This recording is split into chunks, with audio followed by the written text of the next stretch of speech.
Mr. Coward. Mrs. Christie. I'd like to talk to you about Lord Louis.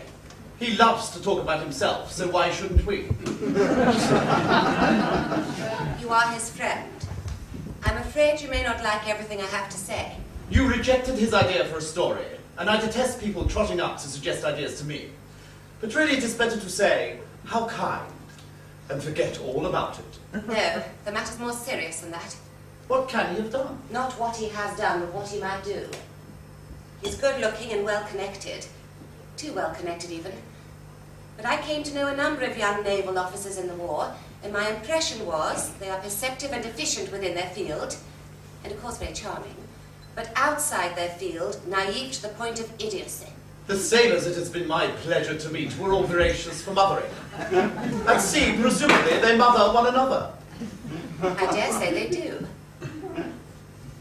He told me, with some pride, that you called his idea treacherous. The word occurred to me. It also occurred to me, very powerfully. You would not remember the campaign waged at the beginning of the war by certain newspapers to have his father removed as First Sea Lord. It was argued, rightly perhaps, that it was foolish, dangerous even, to have a more or less German prince in command of the British fleet. I remember the general satisfaction when he was dismissed. Lord Louis must then have been a cadet at Osborne. They send them there so young, 13 or 14. Where can this conversation be taking us? Please bear with me. It really is of the utmost importance that I say what I have to say. My mother's advice to me was never to say anything I would not wish to see printed in the newspapers next morning. For most occasions, outrageously stupid advice. But there are rare days when it could be heeded. I am not talking lightly, Mr. Coward. That is not what I do. He is zealous for the reputation of one who is dear to him, who he sees as cruelly maligned and unjustly destroyed. Where his father fell, he will rise. Time or chance or merit may take him to the top of the tree, but what if it does not? Or worse, what if he fears it might not? Mrs. Christie... Edwina Ashley is a very fine match for a young, ambitious man. But I once knew a young man when we lived in Torquay. He married a girl of good family. It was an advantageous match for him, and he wanted that. But he was not what you would call the marrying kind. I will not have you put your words into my mouth. I would not call him the marrying kind. In less than a year, he'd lost his joie de vivre and nothing pleased him, and one day he committed a crime. But he had already committed a crime in marrying her.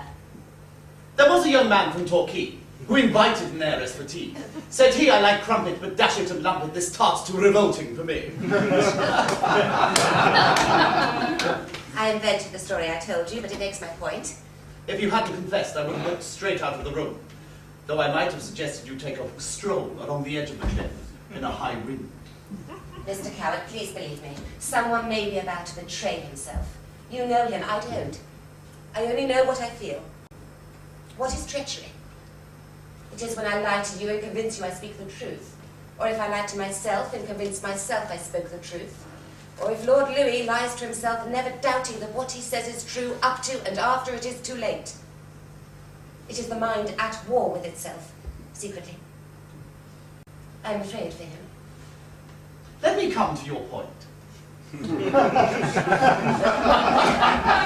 If he is not what you would call the marrying kind, the arms of his wife, crisped with diamonds, would become as the clutch of an armadillo. Sick with self-hatred, too greedy to divorce her, raging against the country that destroyed his father.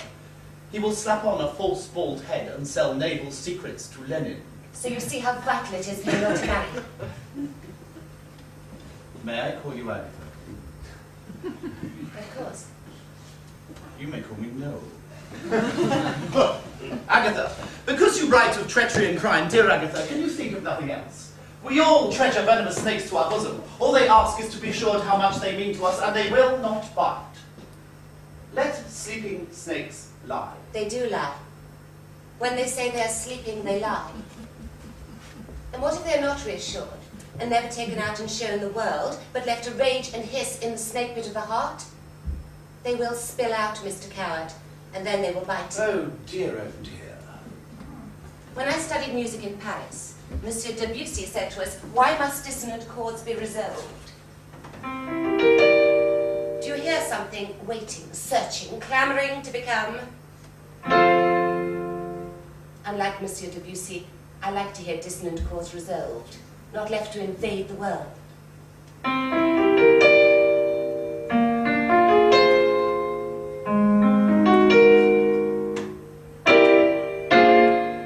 What a deafening musical tragedy you've composed from Lord Louis' innocent little theme for a story.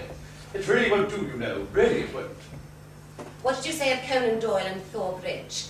It's lesson for us. Hold your tongue. Watch your tongue. The crucial difference seems to escape you. Watch your tongue. It doesn't escape me. Yet you propose to stop writing. I have no immediate plans. You have Lord Louis' plot. Yes, his plot. That's the second time in 2 minutes you've twisted my words to fit your lurid argument. My words are tough, wiry little creatures, and if ill-treated will go for your heels like a gypsy. It's not charm. I have sometimes wondered why the few stories I've written centre around murder, other crimes, but principally murder.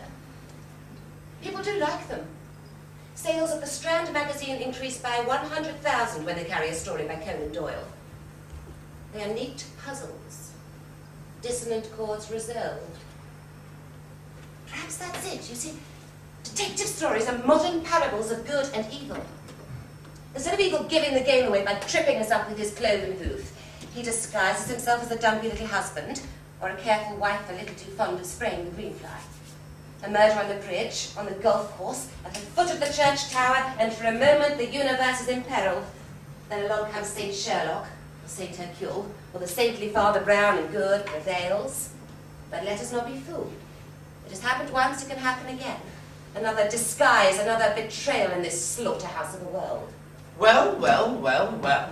That's very passionately spoken. Rightly argued, yes. Ho-hum. If there can be no murder without a motive, can a person write about it without one? To earn a few pounds? Would that reply satisfy Monsieur Poirot? I might say to him that if the goose discovered why she laid the golden eggs, she might stop laying them. Parbleu.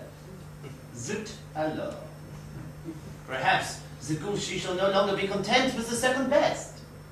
So, she starts to lay the diamond eggs. I'm sure neither of us. I am putting words in your mouth. Neither of us would write a sentence if the assumption was that what we make our characters do, we secretly want to do ourselves. I should have wanted to murder my lover's wife, and my wife, and several husbands. Does a motive have to exist for every violent phrase? Every daydream of betrayal and deceit? Why not? Don't you think Lord Louis has the motive for deceiving those who trust him? Demagogues broke his father.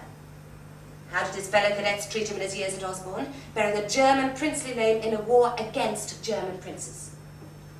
If Conan Doyle reveals himself in the story he wrote, as you suggested, hasn't Lord Louis revealed himself in the story he dare not write? It's such a pity you don't want to use his story. You'd lull our suspicions with such a graceful touch. You tried to distract my attention. No, I'll admit it. You did pull your woolly knitting right over my eyes with your talk of good and evil and golden eggs. You have a gift for sending us up a gum tree. Your books are avenues of gum trees up which you send us. I employ a more direct route, though I'm not against using a little subterfuge at the beginning. I'll remember to be on my guard. When are you ever off it? There's just one problem. You've come to the wrong Dutch uncle. Lord Louis and I have had what lovers would call a tiff. I certainly can't go and tell him to give up the Navy, breach his promise to Edwina, and depart to brew tea in Ceylon. You see how melodramatic your fears sound? And even though I've spent years of my life reading Anthony Hope and Marion Crawford and William Le Coeur, and authors I dare say you've never heard of, Stanley J. Wayman, Rhoda Broughton. I assure you I am familiar with them all. Stanley J. Wayman. Under the Red Robe. The Castle Inn. Of course. The Abbess of Bellay. That was a little silly. The Thrilling. What else? Starkey Farm. Ah, poor little, what's her name? Jenny. The story of Francis Cludd. What others? Lady Arabelle's secret. What's Lady Arabelle's story? Arabelle Clifford's marriage is unhappy. I congratulate you. A little subterfuge, but otherwise direct. I had forgotten. Remind me. There's no need. At first she can't believe her husband has a mistress, then she finds a letter, and that is the end of it. No, wait. I must pack. In the middle of the I night. must leave. I trust Mr. Christie is still alive. Splendid! There's no business of mine why you should toy with the satisfactions of killing him. You can't think that. I absolutely do. I love my husband very much. Of course you love him.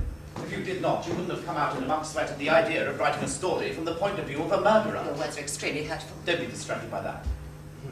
If you don't want to think of killing somebody, you won't want to think of killing anybody.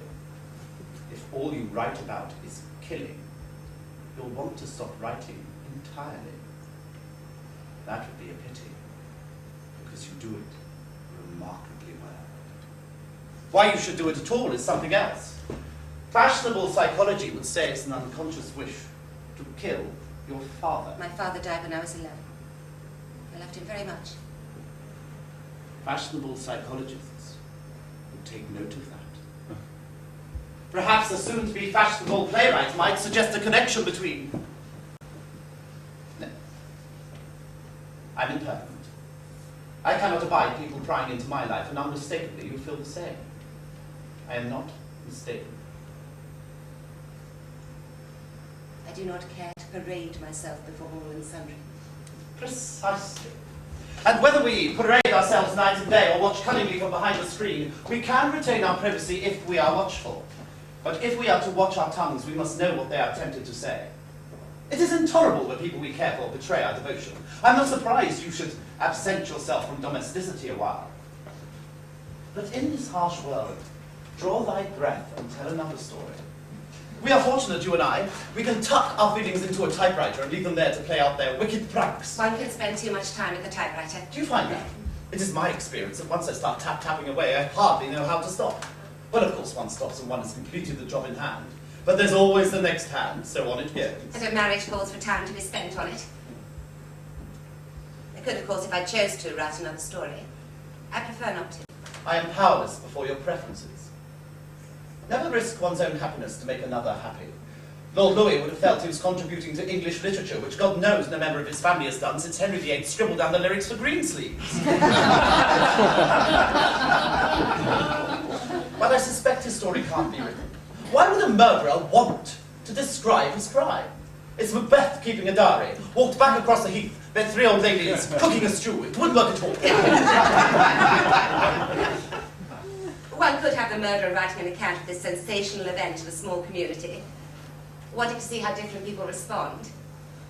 He could be the village doctor, perhaps. Village doctors know everybody. The retired colonel tells him why he thinks so-and-so was murdered. Had he a secret? Yes, yes, I remember hearing, and so forth, the snowball of rumour rolling in the wrong direction. It could be done very easily. But my writing would not satisfy him. Putting Arabelle Clifford in the hotel register at random was a signpost to anyone with eyes to see it. Thorbridge may be a signpost, I agree. If you cannot see what the sign in Lord Louis' story points to, then I have been wasting my breath. You deduce that if he disappoints Edwina, not being the marrying kind, he might well, or rather not well, but wickedly. No, I can't bring myself to finish the sentence. I'm not a fortune teller, Mr. Coward. I can't imagine what I would say to him. What an admission. I've never heard myself confess such a thing. Dickie, the safety of the country depends on your leaving the Navy. I can't do better than repeat his words to me. Think about it, and I think you'll find you're up to the task. His mother's voice to a T. What did you reply? I told him it wasn't a task I wished to be up to. My decision is a personal matter of small consequence to the world at large. I shall have to convince myself your suspicions have some modicum of plausibility. Even then, he's dead set on marrying Edwina. She will not make him happy. Oh, this mania for pursuing happiness through the fantasies of mutual desire. Very well. Set me an impossible task. What do I care?